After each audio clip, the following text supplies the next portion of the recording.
Assalamualaikum warahmatullahi wabarakatuh.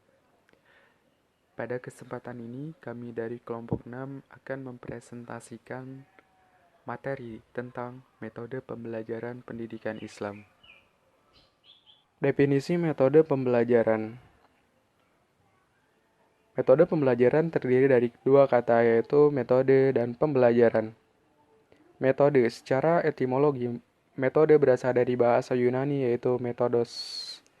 Dari dua suku kata yaitu meta yang berarti melewati dan hodos yang berarti jalan atau cara. Maka metode dapat diartikan sebagai suatu jalan yang dilalui untuk mencapai tujuan.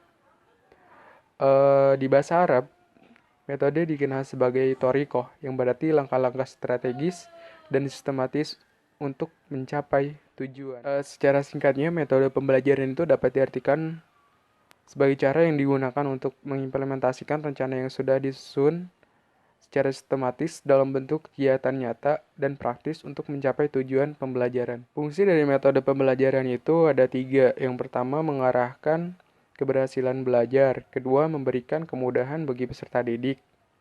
Yang ketiga, mendorong kerjasama antara pendidik dan peserta didik dalam kegiatan belajar mengajar.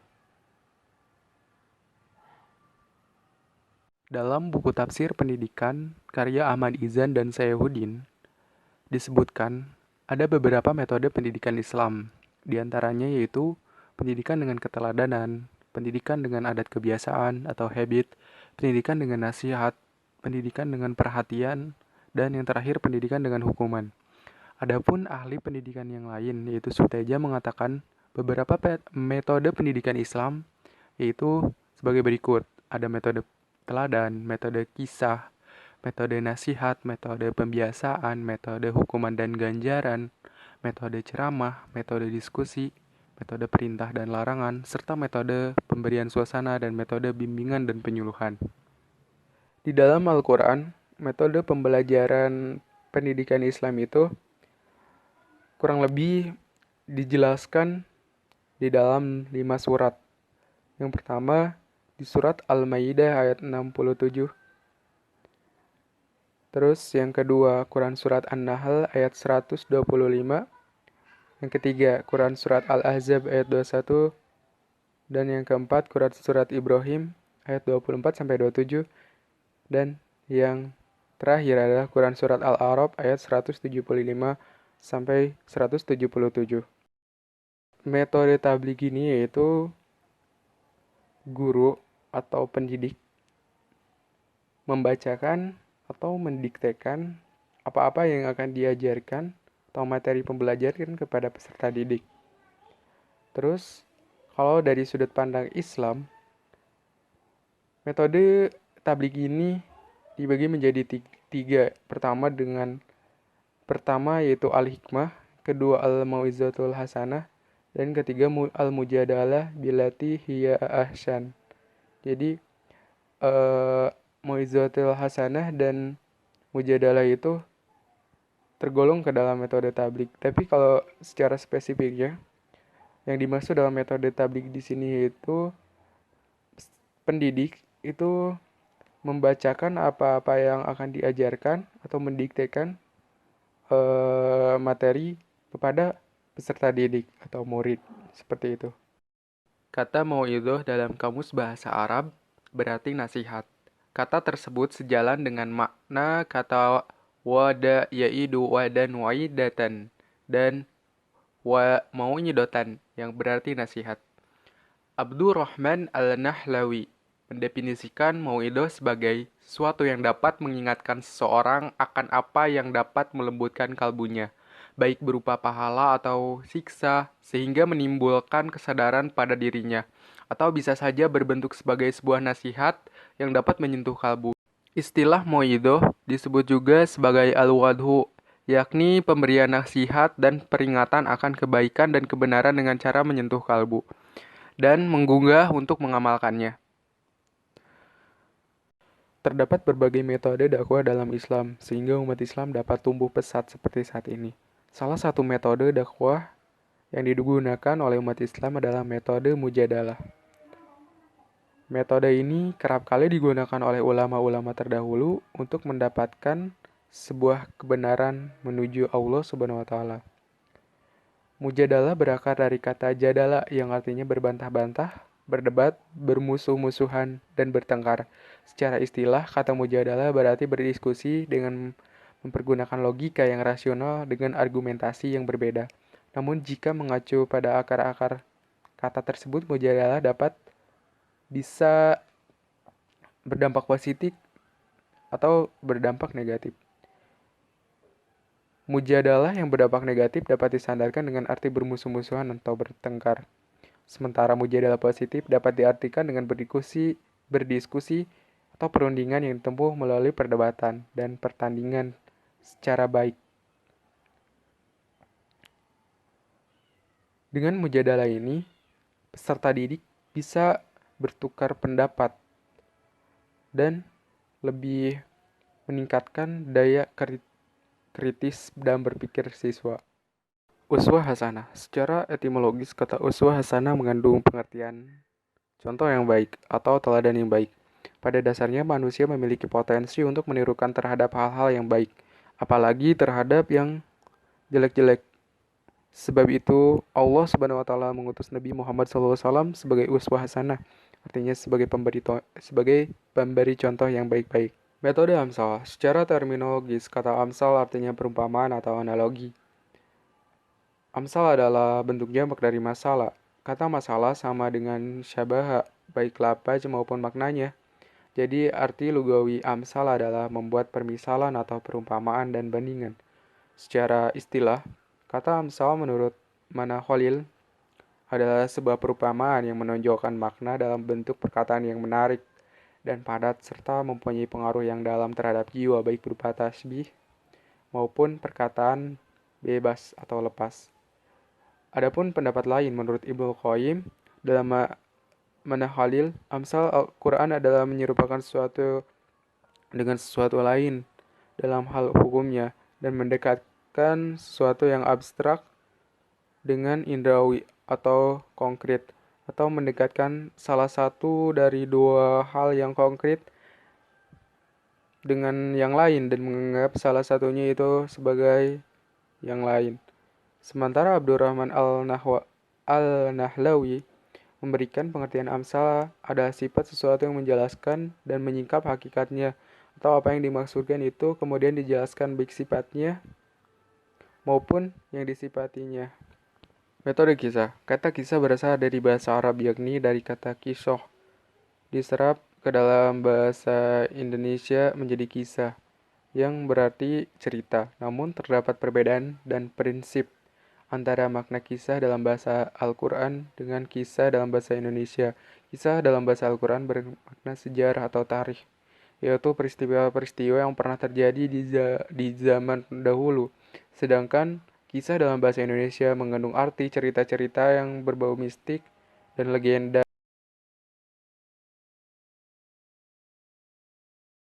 Asbabun Nuzul Quran Surat Al-Maidah ayat 67.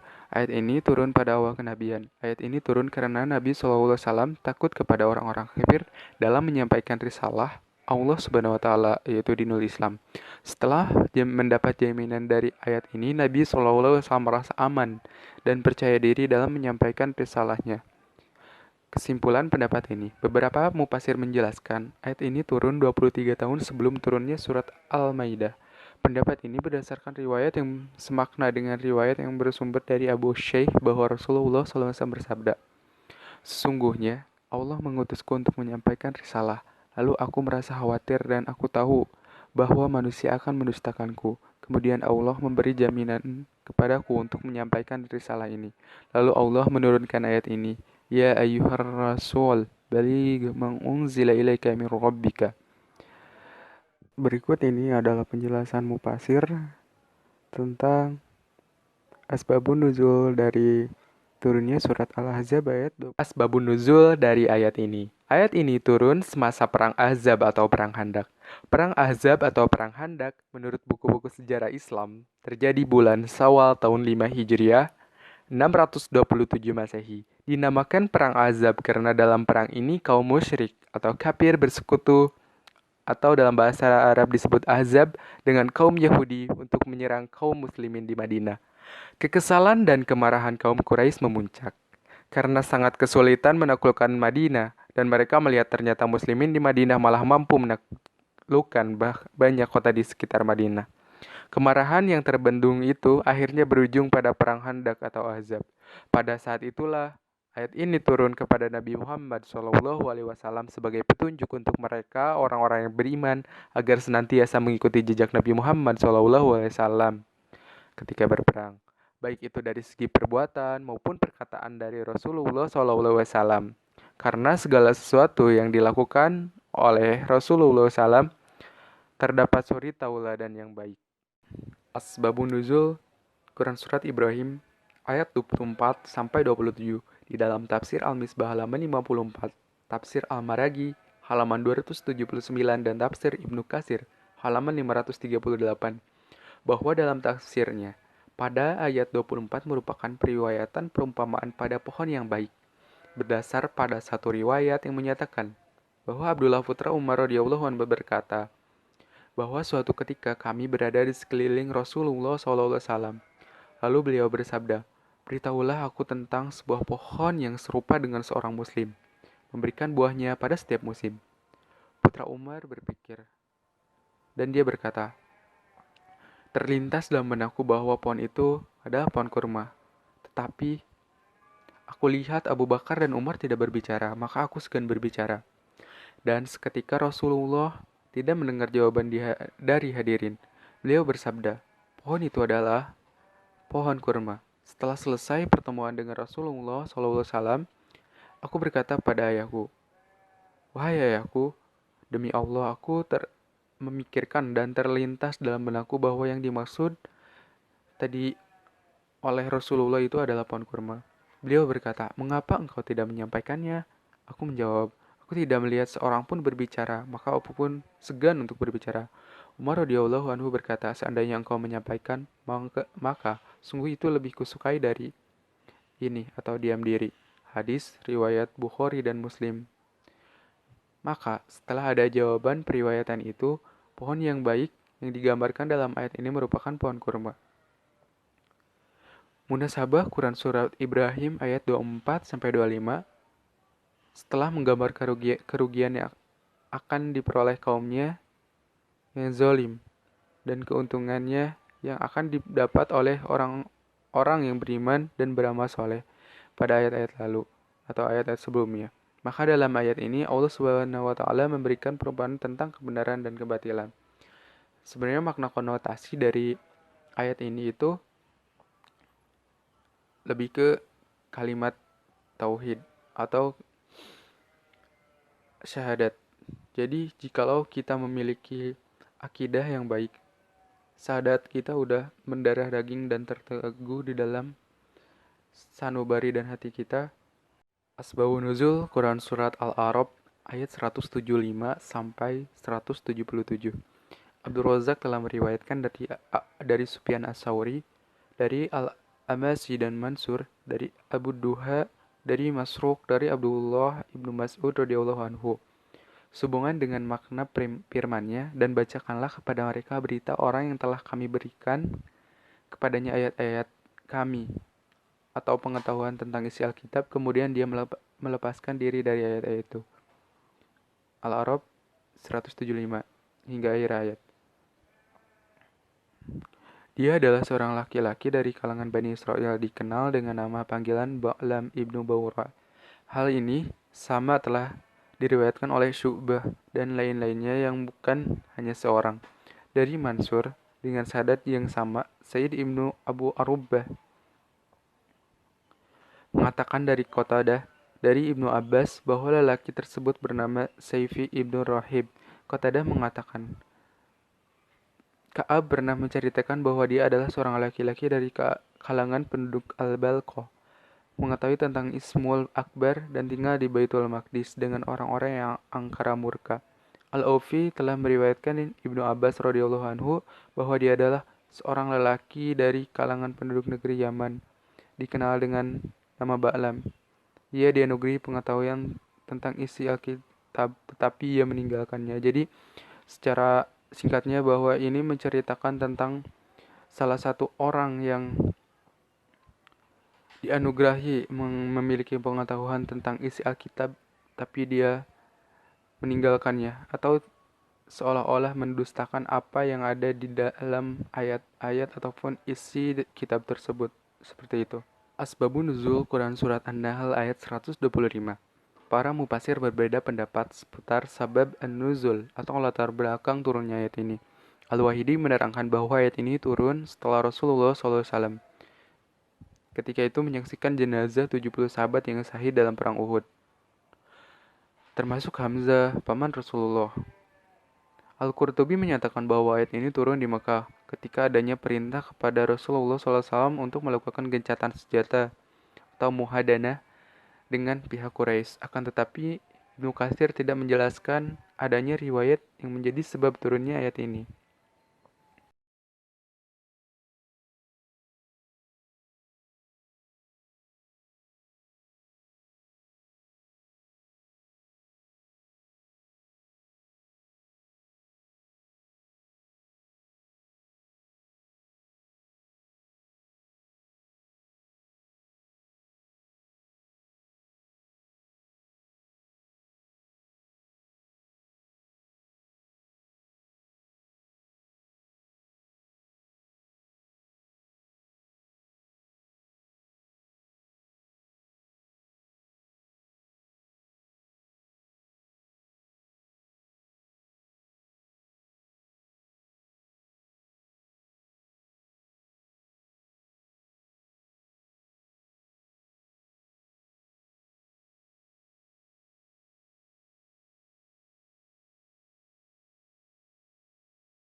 Menurut tafsir Al-Manar, adapun pendapat Muhammadiyah tentang ayat 67 surat Al-Maidah ini, sejauh dan apa yang diambil dari Syekh Muhammad Abduh dan Syekh Rashid Ridho dalam tafsir Al-Manar, saya mengutip bahwa kitab itu turun pada hari Ghadir Khum berkenaan dengan Ali bin Abi Thalib. Peristiwa Ghadir Khum ini dijelaskan dalam hadis di dalam tafsir Al-Manar juz ke-6 halaman 164. Di Ghadir Khum, Nabi memulai dengan dialog, apakah kalian menganggap bahwa aku sebagai pemimpin kalian? Apakah aku sudah menyampaikan apa yang Allah perintahkan untuk aku sampaikan? Apakah aku menganggap aku lebih diutamakan dari diri kalian sendiri? Semuanya menyaksikan dan mengiyakan. Kemudian Rasulullah memanggil Ali. Berdiri di atas mimbar, beliau angkat tangan kanan Ali seraya berkata, siapa yang menganggap aku sebagai pemimpin, hendaklah menerima Ali sebagai pemimpinnya. Sebelum Rasulullah memerintahkan sahabatnya itu, Jibril turun menyampaikan kepada Rasulullah surat Al-Maidah ayat 67 ini. Terus, pendapat Ibnu Katsir tentang ayat ini, pada awalnya Nabi merasa takut untuk menyampaikan risalah kenabian, namun karena ada dukungan langsung dari Allah, maka keberanian itu muncul. Dukungan dari Allah sebagai pihak pemberi wewenang menimbulkan semangat dan etos dakwah Nabi dan kepercayaan diri dia untuk menyampaikan risalah atau berdakwah. Nabi merasa tidak sendirian. Di belakangnya ada semangat agung. Ada pemberi motivasi yang sempurna yaitu Allah Subhanahu wa taala. Begitupun dalam proses pembelajaran penafsiran dari surat Al-Ahzab ayat 21.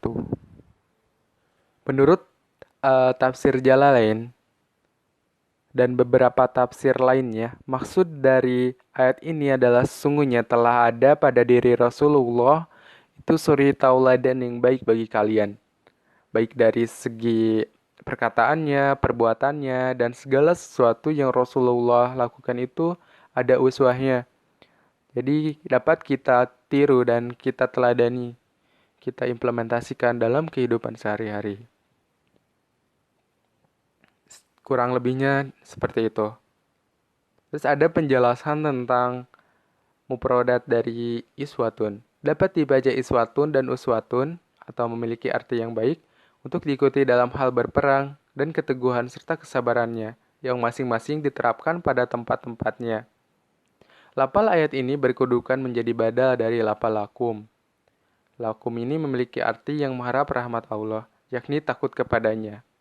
Takut dalam artian di hari kiamat dan dia banyak menyebut nama Allah karena dia takut.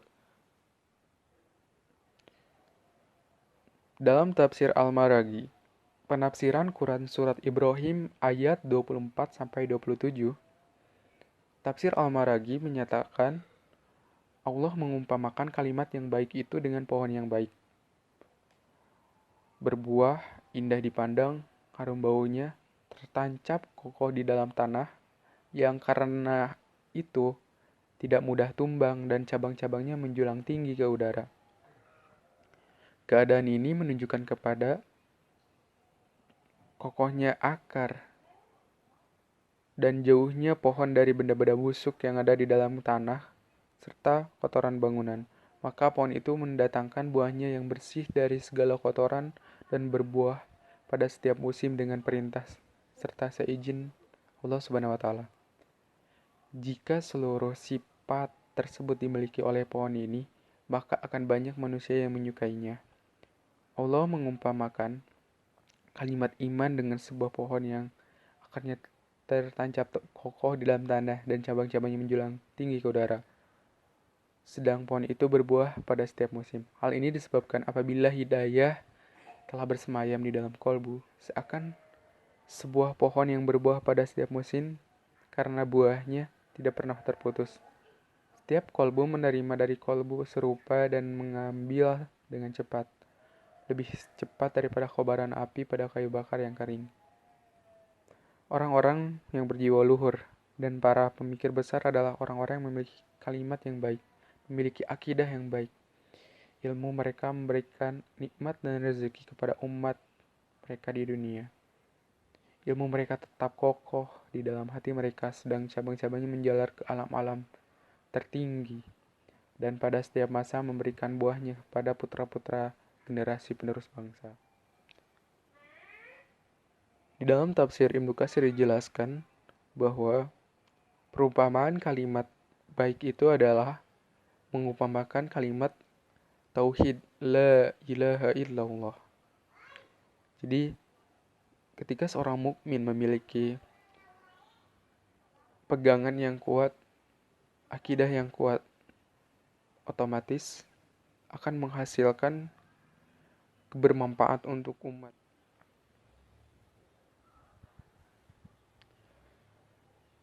Ada hak Said bin Jubair Ikrimah dan mufasir lainnya juga mengatakan bahwa hal itu adalah perumpamaan amal perbuatan, perkataan yang baik dan amal soleh orang mukmin, dan bahwa orang mukmin itu bagaikan pohon kurma. Amal baik orang mukmin itu senantiasa diangkat baginya pada setiap saat, dimanapun, kapanpun, pada setiap kesempatan, pada waktu pagi maupun petang. Al-Bukhari meriwayatkan dari Ibnu Umar. Ia berkata, kami sedang berada di samping Rasulullah SAW. Lalu beliau bersabda, sebutkanlah sebuah pohon yang serupa atau seperti orang muslim, yang daunnya tidak berjatuhan pada musim panas dan musim dingin, dan menghasilkan buah yang bagus setiap saat, dengan seizin Robnya. Ibnu Umar berkata, terbesit dalam hatinya, bahwa hatiku, bahwa pohon itu adalah pohon kurma. Tetapi aku lihat Abu Bakar dan Umar tidak berbicara, maka aku pun enggan berbicara, karena tidak ada seorang pun yang menjawab. Maka Rasulullah SAW bersabda, pohon itu adalah pohon kurma. Setelah kami semua berdiri, aku berkata kepada Umar, wahai ayahku, demi Allah, sungguhnya telah terbesit dalam hatiku bahwa pohon yang dimaksud oleh Rasul itu adalah pohon kurma. Umar bertanya, mengapa engkau tidak mengatakannya?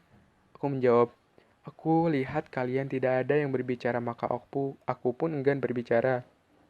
Umar berkata, sungguh, bila engkau mengatakannya, pasti aku lebih senang daripada kamu berdiam diri. Berikut ini adalah pendapat mufasir tentang Quran Surat Al-A'raf ayat 175-177. Tafsir Al-Maraghi menjelaskan, kalau kami menghendaki agar Orang itu kami angkat dengan ayat-ayat kami, dan dengan mengamalkannya kepada derajat-derajat kesempurnaan dan pengetahuan bisa saja itu kami lakukan, yaitu kami buat petunjuk itu menjadi wataknya benar-benar dan kami membuat dia mesti mengamalkannya, baik dengan suka hati atau terpaksa. Karena bagi kami itu pun tidak sukar, hanya saja itu bertentangan dengan sunnah kami. Akan tetapi orang itu cenderung lebih condong kepada dunia, hubud dunia, dan seluruh perhatian dalam hidupnya diarahkan untuk menikmati kelezatan-kelezatan jasmani dan tidak diarahkan kepada kehidupan rohani sama sekali. Namun, tak puas-puas juga dia. Akhirnya hilanglah perhatiannya terhadap ayat-ayat Allah yang telah diberikan padanya. Sungguhnya, orang ini dengan sifat seperti itu, dia bagaikan anjing dalam kelakuannya yang terburuk dan paling hina. Karena dia senantiasa ingin dan tak pernah berhenti ingin mengumpulkan kekayaan duniawi dan kemewah-mewahannya. Dari yang terkecil sampai yang terbesar, bagaikan budak nafsu dan para penyembah harta. Contoh yang sangat ganjil itu adalah perumpamaan dari kaum yang ingkar terhadap ayat-ayat kami, dan aku untuk menerimanya. Mereka dengan orang-orang yang diberi pengetahuan tentang ayat-ayat Allah, tetapi melepaskan diri kepadanya. Kekeliruan tidaklah terletak pada ayat-ayat Allah, bahkan dia sendirilah keliru. Kenapa dia memperturutkan hawa nafsunya sehingga ia tidak dapat mengambil manfaat dari ayat-ayat tersebut. Amat buruklah sifat orang yang mendustakan ayat-ayat kami, dan kepada diri mereka sendiri mereka berbuat zalim. Dan betapa jeleknya perumpamaan mereka dalam berbagai perumpamaan, karena mereka berpaling dari memikirkan ayat-ayat Allah dan hanya memandang padanya pandangan akan keduniaan atau dunia.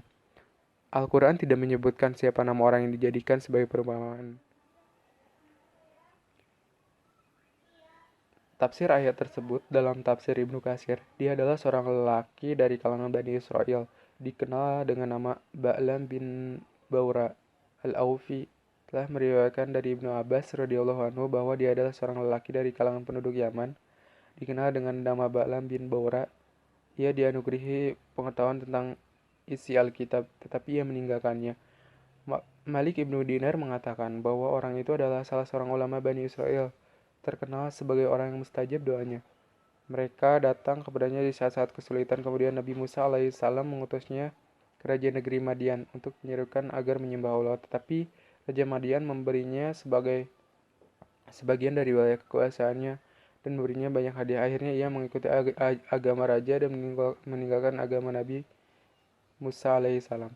As-Sadi mengatakan dia adalah seorang lelaki dari kalangan Bani Israel yang dikenal dengan nama Ba'lan. Berangkat dan menemui orang-orang yang gagah perkasa, dia adalah yang mengetahui tentang Ismul Azam yang rahasia apabila dibaca maka semua permintaan dikabulkan seketika, tetapi dia telah murtad. Pendapat Mufasir. Tafsir Ibnu Katsir menjelaskan surat An-Nahl ayat 125 ini, serulah manusia kepada jalan Tuhanmu dengan hikmah dan pelajaran yang baik, dan bantahlah mereka dengan cara yang baik pula. Sesungguhnya Tuhanmu dialah yang lebih mengetahui tentang siapa yang tersesat dari jalannya, dan dialah yang lebih mengetahui orang-orang yang mendapat petunjuk.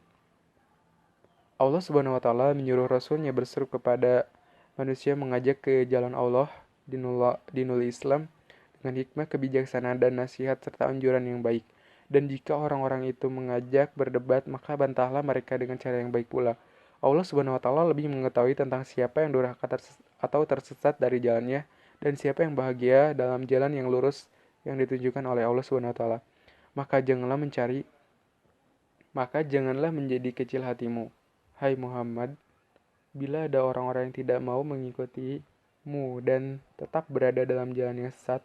Tugasmu hanyalah menyampaikan apa yang diwahyukan oleh Allah Subhanahu wa Ta'ala kepadamu dan memberikan peringatan kepada mereka, sedang Allah Subhanahu wa Ta'ala lah yang akan menentukan dan memberi petunjuk, serta dialah yang akan meminta pertanggungjawaban hambanya kelak nanti di hari kiamat. Tafsir Jalalain menjelaskan, Ud'u, serulah manusia, hai Muhammad, ila sabili rabbika, kepada jalan Rabbmu, yakni agamanya, bil hikmah, dengan Al-Quran, wal mau'idatil hasanah, dan pelajaran yang baik. Pelajaran yang baik atau nasihat yang lembut. Wajadilahu billati, dan bertahanlah dengan cara yang bantahan yang baik juga. Hiya ahsanu, yang baik, seperti menyuruh mereka untuk menyembah Allah dengan menampilkan kepada mereka tanda-tanda kebesarannya dan dengan hujah-hujah yang jelas. Inna rabbaka huwa a'lamu, sungguhnya Rabbmu dialah yang lebih mengetahui. Dan Allah itu sesungguhnya maha mengetahui atas segala sesuatu. Bimang dola an sabilihi wa huwa a'lamu bil muhtadin, tentang siapa yang tersesat dari jalannya, dan dialah yang lebih mengetahui orang-orang yang mendapat petunjuk. Maka dia membalas mereka. Al-Hikmah dalam tafsir At-Tabari adalah menyampaikan sesuatu yang telah diwahyukan kepada Nabi. At-Tabari menguraikan, pendapat At-Tabari sama dengan Mustafa Al-Maraghi, bahwa Al-Hikmah cenderung diartikan sebagai sesuatu yang diwahyukan. Demikian pula dalam tafsir Jalalain.